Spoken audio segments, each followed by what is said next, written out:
प्रदेश में विधानसभा चुनाव जोरों पर है। सभी प्रत्याशी दमखम लगाकर अपनी अपनी पार्टियों को जिताने के लिए प्रयास कर रहे हैं। और अगर हम बात करें डिंडौरी जिले के शहपुरा विधानसभा क्षेत्र 103 की, तो यहाँ पर भी जो प्रत्याशी हैं वह अपनी पार्टी को जिताने के लिए एड़ी चोड़ी एक कर रहे हैं। आज हमारे साथ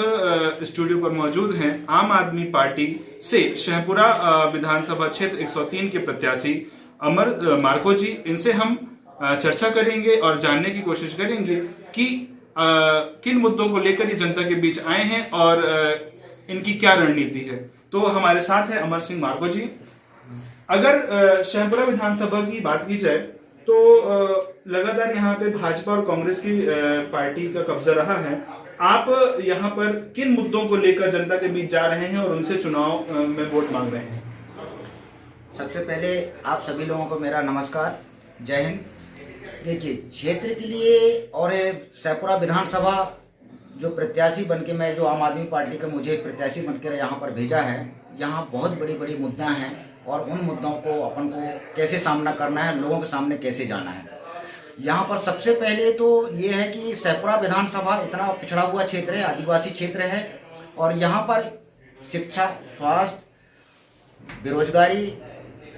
मजदूर पलायन कर रहे हैं लगातार और यहाँ बड़े बड़े बांध रहे हैं, जिसका पुरजोर विरोध करते हुए या मतलब कहने के उन बांधों को विरोध करते हुए और जनता के जो मांग हैं शिक्षा, स्वास्थ्य और ये तमाम चीज़ें, इनको इनके अधिकार के लिए मैं सक्षम होऊंगा और उनके अधिकार के लिए मैं कर्तव्यनिष्ठ काम करूंगा और क्षेत्र के जनता को लाभ दिलाऊंगा। भाजपा शासन में कहा जाता है कि जो बांधें बन रही हैं, सरकार कहती है कि जो बांध बन रहे हैं उससे क्षेत्र में विकास होता है, फिर आप बांध का विरोध क्यों कर रहे हैं? देखिए, सबसे पहले तो मैं सरकार से ये कह देना चाहता हूँ, बीजेपी सरकार है वर्तमान में, अभी मध्य प्रदेश में का और केंद्र में भी है और यहाँ पर जिला डिंडौरी में लगातार जो बांध बांधी जा रही है, पांच बांध जा रही है, जिसमें कम से कम नहीं तो 311 गांव के विस्थापन में है। 311 गांव विस्थापन टोटल आदिवासी जो जिला है। अगर आज सरकार से मैं यही निवेदन करना चाहता हूं, अगर उनके पास जमीन है तो विस्थापन करने में हमें कोई दिक्कत नहीं है, अगर जमीन के बदले जमीन दी जाती है तो, और जगह जगह बांध ना बांधकर एक बांध बांध दिया जाए ताकि लोगों को भी समझ जो भी उनकी सुविधा है सुविधा उनको मिल सके। और दूसरी बात, मध्य प्रदेश राघोपुर मरवारी की बात करूं मैं, यहाँ पर 52 ग्राम है, 52 ग्राम के लोग विस्थापन हो रहे हैं और इनके लिए किसी भी प्रकार के शासन के पास कोई जमीन नहीं है।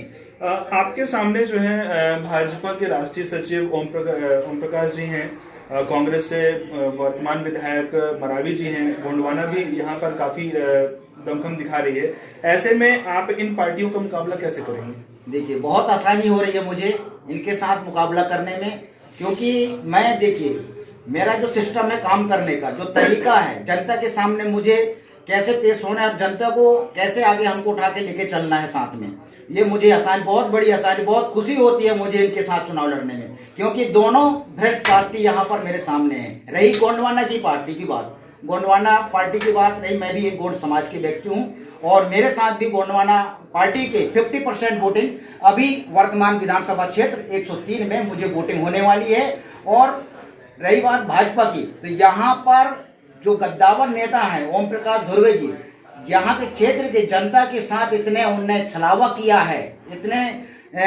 जुमलेबाजी की है, उन्होंने कई जगह ऐसे आंगनवाड़ी भवनों का है या कई प्रकार के भवनों का है जो इसके लिए उद्घाटन किए हैं, शिलान्यास किए हैं, लेकिन आज तक वो अधूरी की अधूरी ही रह गए। जनता के सामने मुझे समझ में नहीं आता ओम प्रकाश धुर्वे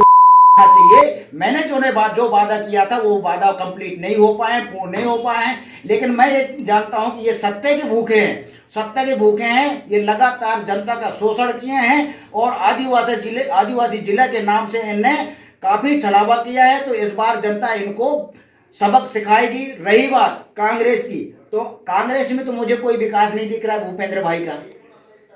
सिर्फ वो जनता के बीच वो कहते हैं कि उन्होंने काफी विकास किया है मरावी जी, तो आपको क्यों विकास नहीं दिखता है? देखिए, सबसे पहले मैं आपके चैनल के माध्यम से बता देना चाहता हूं कि विधायक प्रत्याशी कैसे होना चाहिए क्षेत्र के लिए, और क्षेत्र की समस्या जनता के लिए कैसे आवाज उठाना चाहिए, वो मेरे से सीखने अगर भूपेंद्र मरावी आते हैं तो मैं उनको अच्छा से सिखाऊंगा। विकास की बात आई, विकास उसने सिर्फ क्या किया है, विधायक निधि से जो 336 पोलिंग बूथ में है, तो लगभग मेरे को ऐसा लगता है कि 150 पोलिंग बूथों के ग्रामों में उसने विधायक निधि से अपना टैंकर दिया होगा और यात्री प्रतीक्षालय बनाया है। लेकिन ऐसा कोई ऐतिहासिक काम नहीं किया क्षेत्र की जनता के लिए। आज भी जनता दर दर भटक रहे हैं, दर दर ठोकरें खा रहे हैं, या हर दफ्तर में जाते हैं तो उनको ठोकरें खानी पड़ती है। सक्षम होना चाहिए विधायक को, और विधायक जो मुखिया हो आपकी विधानसभा क्षेत्र में बिजली कई घंटों तक गुल रहती है, कहीं रोड नहीं है, कहीं पानी नहीं है, तो कहीं शिक्षा की स्थिति बहुत खराब है, कहीं स्कूल जर्जर स्थिति में है, पानी टपक रहा है, जहां बच्चे हमारी झोपड़ी टानकर हमारे क्षेत्र के बच्चे पढ़ाई करते हैं। शर्म आना चाहिए ऐसे जनप्रतिनिधियों को जो कि अपने आप को विधायक प्रत्याशी कहते हैं और विधायक बनकर जाने में हमारे इस क्षेत्र की आवाज आप ऊपर नहीं उठाते हैं। अगर आपकी पार्टी से आप विधायक बन के आते हैं इस विधानसभा क्षेत्र में, तो आप इस विधानसभा क्षेत्र में ऐसा क्या नया करेंगे जिससे जनता आपको जो है पसंद करेगी? देखिए, मैं नया बहुत कुछ करने वाला हूं, जो जनता कहेगी मैं नया करूंगा। सबसे पहली बात यह है कि मेरे रहते में अगर मैं विधायक बन गया, एक भी जनता दफ्तर किसी की जाती है किसी भी समस्या को लेकर, अगर उसका काम अगर ऑन द स्पॉट काम नहीं किया जाता संबंधित विभागों के द्वारा, तो अगर मेरे को जानकारी मिलती है तो मैं खुद स्वयं जाकर उस विभाग में उस व्यक्ति की समस्या का समाधान कराऊंगा, और उसकी जो भी परेशानी होगा उसके लिए मैं विधायक टोल फ्री नंबर जारी करूंगा मेरे विधानसभा के स्तर में, जहां पर मुझे विधायक चुना जाएगा और जिस क्षेत्र का मैं हूं। और वर्तमान में मैं इस पार्टी का जिलाध्यक्ष हूं, मुझे पार्टी ने बहुत बड़ी जिम्मेदारी दी है, तो मेरा कर्तव्य बनता है कि मेरे क्षेत्र की जनता भटकना नहीं चाहिए। जो काम जनता जाकर कराती है, मैं अपने अधिकार क्षेत्र है उस अधिकार क्षेत्र का उपयोग कर संबंधित विभाग के कर्मचारी अधिकारियों को मैं जाकर उस ग्राम में उस घर में जाके काम करवाने का प्रयास करूंगा। लगातार जो आपकी विरोधी पार्टी है उनके द्वारा स्टार प्रचारक बुलाए जा रहे हैं, लेकिन आपकी पार्टी से कोई भी स्टार प्रचारक यहाँ नहीं आया। देखिए, क्या वजह है? सबसे पहले तो मैं यही कहना चाहता हूं, बीजेपी और कांग्रेस मेरे सामने कुछ नहीं है,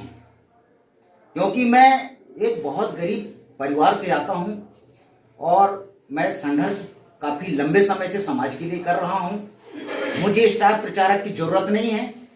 और मैं तो ये कहता हूं कि मेरे साथ डिबेट करवाना है इनकी, बीजेपी और कांग्रेस वालों की। मुझे स्टार प्रचारक की जरूरत नहीं है, मेरे स्टार प्रचारक क्षेत्र के जनता है, और क्षेत्र के जनता मुझे